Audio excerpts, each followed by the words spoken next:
อะไรครับไฮเอ็ดเรเจนซี่หัวหินนะครับวันนี้ไปดูคอนเสิร์ตใช่ไหมคอนเสิร์ตใครครับไม่ใช่นพพรชำนิแล้วก็สเกมมีกล้องนูโวบอยกฤษยาพงศ์นะครับสนุกไหม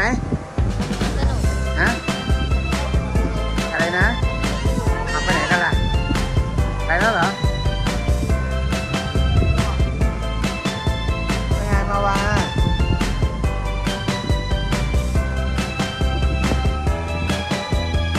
เอาเล่นคนเดียวเลยเหรอเล่นอยู่คนเดียว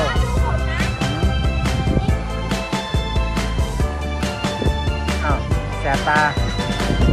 สายเข้าตาใช่ไหมไม่เอาสายเข้าตานะไม่ต้องตาพิซาสายเข้าตานะ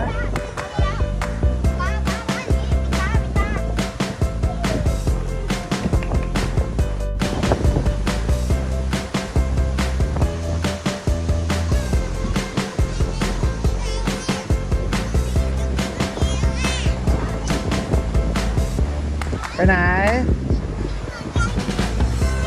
ฮะไหนอะโอ้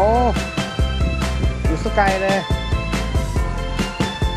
มาว่าไปไหนละค่อยไปนะลูกค่อยไปค่อยไปเดินไปต้องเดินไปเดินไป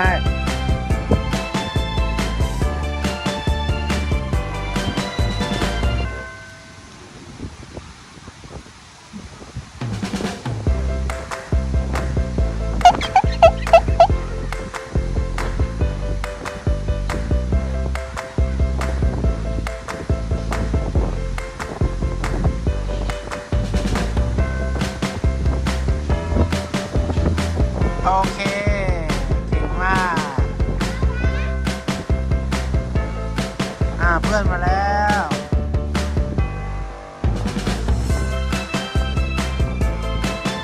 มาแล้วครับไปไหนไปไหน